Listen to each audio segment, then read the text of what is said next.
On dit que les enfants sont le futur de l'Église, mais ils sont aussi le présent. Amen. Ce n'est pas juste le futur, ils sont déjà le présent. Vous ne savez pas si au travers des enfants, il y a des parents qui peuvent peut-être venir au Seigneur. Amen. Il y avait une église en Espagne, au début, ils n'avaient que des enfants à l'église.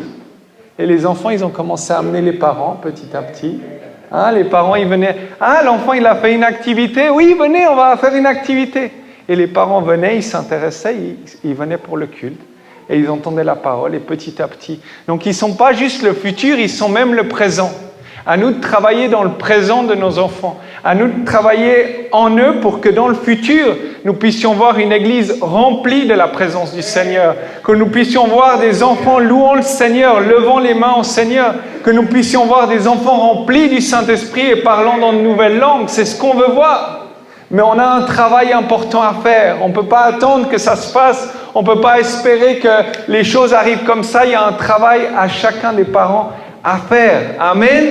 Amen. On ne peut pas attendre ça juste du pasteur. Le pasteur va faire tout ce qu'il peut. Mais il y a un travail des parents, il y a un travail des enfants pour pouvoir avancer. Amen. Gloire au Seigneur. Amen. Pour ceux qui sont parents actuellement, prenez du temps. Et ceux qui seront dans le futur, assurez-vous d'être prêts. Amen. Cherchez la parole du Seigneur. Si vous allez à une école, si vous allez au culte du dimanche, essayez d'expliquer à l'enfant ce que vous avez vu au culte ou ce que lui, il a reçu à la classe. Qu'est-ce que tu as vu à la classe d'école du dimanche? On a vu ci, on a vu ça. Amen. Amen. On doit prendre ce temps-là pour qu'il puisse croître, qu'il puisse connaître le Seigneur, qu'il puisse avoir des valeurs définies. Amen. C'est important qu'il ait ces valeurs définies, fondées. Amen. Même si on lui raconte n'importe quoi, même si ses amis veulent l'influencer à faire des choses mauvaises, il aura tellement des valeurs claires, des valeurs définies, une identité définie en Christ. Il fera la différence. Les gens vont regarder, ils vont dire « mais celui-là, il est différent. Il a quelque chose de différent. Il ne voit pas les choses comme nous on voit. Il vit d'une manière différente. Il prie, la chose arrive. » Parce qu'il faut être comme des enfants. Les enfants, ils prient et ils croient et la chose s'accomplit. Des fois, les enfants ont même plus de foi que nous-mêmes. Nous qui connaissons, ils ont même plus de foi parce qu'ils prient, ils croient et la chose s'accomplit. Amen. Amen. Donc, on ne doit pas les laisser se faire détourner par tout ce qui se passe autour et dans le monde. À nous de les enseigner dans la parole du Seigneur et nous allons voir des grandes choses dans la vie des enfants.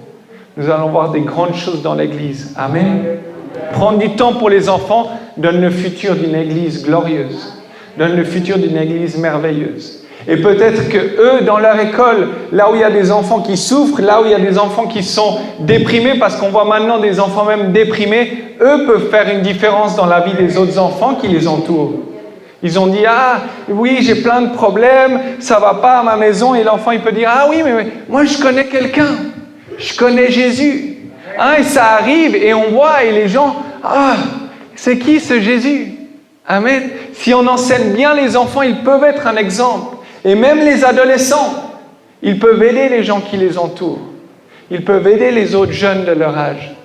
Amen. Si on a fait le travail de manière adéquate, comme le Seigneur le demande, on verra de grandes choses. À nous de dédier le temps, à nous de dédier nos prières, d'entourer nos enfants de nos prières. Aussi, c'est notre rôle. Amen. Seigneur, aide mon enfant, aide-le. Là, à l'école, aide-le là où il se trouve, aide-le. Ici et là, j'avais vu ce matin, j'ai beaucoup aimé le frère Andrit avant que ses enfants aillent à l'école. On va prier.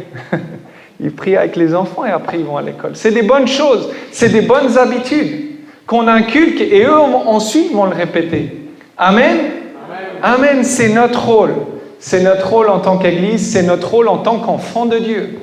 Amen. Parce qu'avant d'être parents, on est aussi enfant de Dieu. Amen. Et ce que nous devons répéter. Répète-les à tes enfants, répète-les aux enfants de tes enfants. Donc il faut toujours le répéter, il faut enseigner cette parole.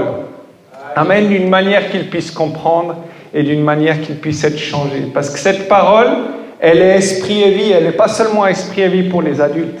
Elle est aussi esprit et vie pour les enfants. Cette parole produit un œuvre. Elle produit un impact.